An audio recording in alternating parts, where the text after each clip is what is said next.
আজ আমি তোমাদের জন্য নিয়ে চলে এসেছি খুব সিম্পল একটি বেগুন আলু দিয়ে বাটা মাছের রেসিপি। তো নমস্কার বন্ধুরা, welcome to Mansi home diary. দেখো, বাটা মাছের রেসিপিটার জন্য আমি এখানে কয়েকটা বাটা মাছ নিয়ে নিয়েছি। আর আলু আর বেগুন দিয়ে যেহেতু আমি রান্নাটা করব, সেজন্য এখানে দুটো ছোট আলু আর একটা বেগুন আমি কেটে নিয়েছি।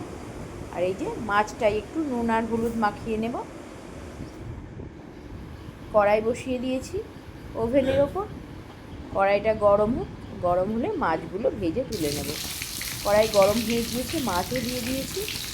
বেশ লাল লাল করে মাছগুলো ভাজাও হয়ে গিয়েছে। এপিঠ ওপিঠ উল্টে খুব ভালো করে একটু লাল লাল করে মাছগুলো ভেজে নিতে হবে। মাছগুলো ভাজা হয়ে গেলে এবার মাছগুলো আমি কড়াই থেকে তুলে নেব। দেখো, মাছগুলো কিন্তু লাল লাল করেই ভাজবে। আর বাটা মাছ বেশ ভালো লাগে, এখন বর্ষাকাল তো বাটা মাছ বেশ ভালো পাওয়া যায় আর বেশ স্বাদও লাগে খেতে।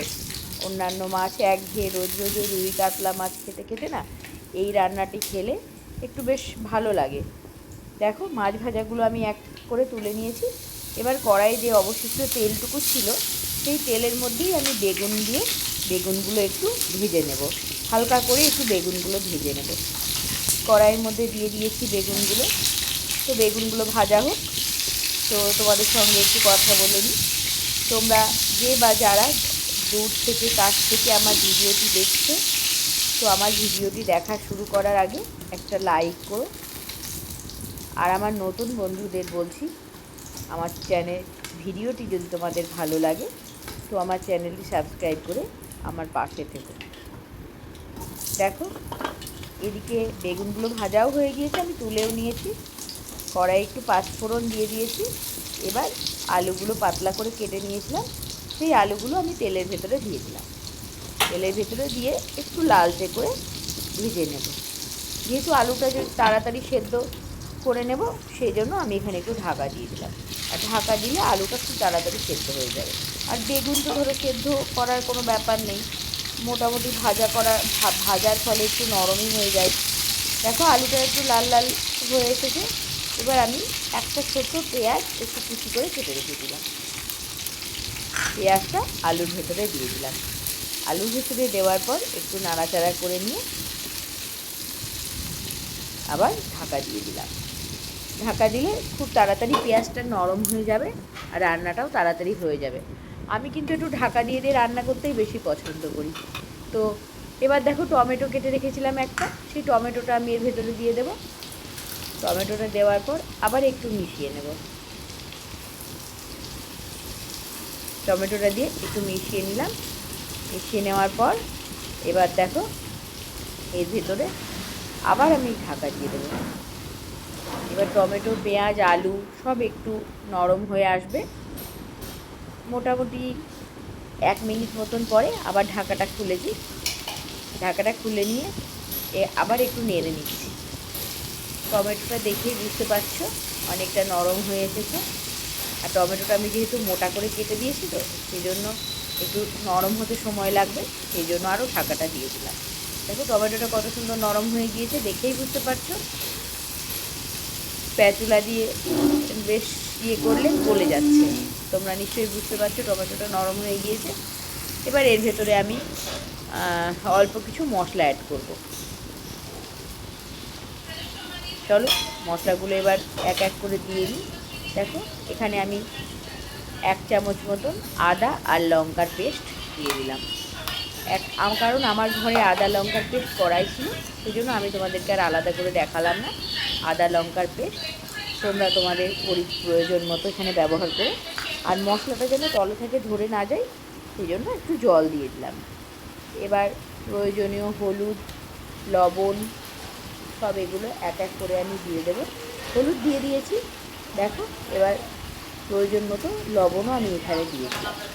লবণ দেওয়ার পর এবার দেব সামান্য একটু জিরে দিয়ে, মোটামুটি 1/4 টিস্পুন জিরে গুঁড়ো আর 1/4 টিস্পুন ধনে গুঁড়ো আমি এর ভেতরে অ্যাড করে দিলাম। এবার মশলাটা ভালো করে নেড়ে নিয়ে কষাতে শুরু করব। দেখো মশলাটা আমার বেশ কষানো হয়ে গিয়েছে, কালারটাও বেশ সুন্দর এসেছে। মশলাটা ঠিক এইভাবেই কষাবে, মানে মশলা দিয়ে যতক্ষণ না কাঁচা গন্ধটা যাচ্ছে ততক্ষণ সুন্দর করে মশলাটা কষিয়ে নিতে হবে। মশলাটা কষিয়ে নেওয়ার পর আমি গরম জল করে রেখেছিলাম, আমার যেরকম ঝোল প্রয়োজন আমি সেই রকম মতন গরম জল এর ভেতরে দিয়ে দিলাম। গরম জলটা দিয়ে আবার একটু ভালো করে মিশিয়ে নিয়ে আমি ঢাকা দিয়ে দেবো। দেখো মিশিয়ে নিয়েছি, এবার চলো একটু ঢাকা দিয়ে দিই। ঢাকা দিয়ে একটু ফুটতে থাক। মোটামুটি আমি 3-4 মিনিট পর ঢাকনাটা খুলেছি, দেখো কী সুন্দর ফুটছে ঝোলটা। এবার ঝোলটা একটু ফুটিয়ে নেওয়ার পর আমি এর ভেতরে বেগুনটা দিয়ে দেবো। আমি বেগুনটা কষানোর সময় দিইনি, কারণ বেগুনটা একটু ছোটো ছোটো করে কেটেছি আর ভেজে নিয়েছি যেহেতু, সেজন্য ওর ভেতরে দিলে না গলে যাবে। আর বেগুনটা আমি একটু গোটা গোটাই রাখতে চাইছি। এই গোটা গোটা বেগুন আর আলু দিয়ে যখন ঝোলের সঙ্গে ভাতটা মেখে খাবো ভীষণ ভালো লাগে, সেজন্য আমি এইভাবেই বেগুনটাকে দেওয়া পছন্দ করি। দেখো ঝোলটা কত সুন্দর হয়ে ফুটে উঠেছে, দেখতেও বেশ ভালো লাগছে। এবার এর ভেতরে আমি মাছগুলো দিয়ে দেব। ভাজা মাছগুলো এর ভেতরে এক এক করে আমি দিয়ে দিলাম। দিয়ে দেওয়ার পর আবার একটু মিশিয়ে নেব। দেখো সব মাছগুলো আমি এখানে দিয়ে দিলাম। এবার একটু মিশিয়ে নিচ্ছি ভালো করে, উপর নিচ করে মাছগুলো একটু ঝোলের ভেতরে ডুবিয়ে দেওয়ার চেষ্টা করছি। দেখো মাছগুলো আমার সব ঝোলের ভেতরে আমি ডুবিয়ে দিয়েছি।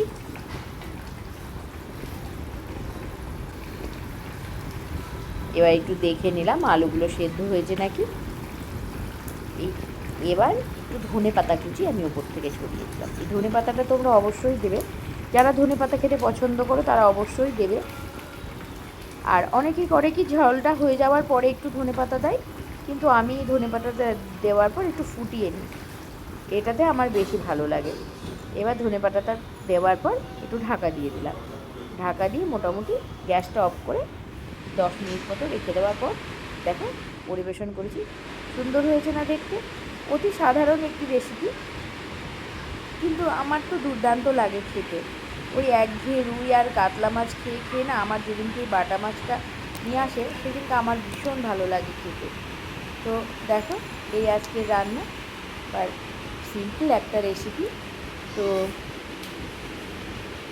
তোমরা করে খেয়ে দেখো, আর ভালো লাগলে আমাকে জানিও। তো আমার ভিডিওটি যদি তোমাদের ভালো লাগে লাইক করবে, কমেন্ট করবে আর শেয়ার করবে, আর সাবস্ক্রাইব করে অবশ্যই পাশে থাকবে। নমস্কার।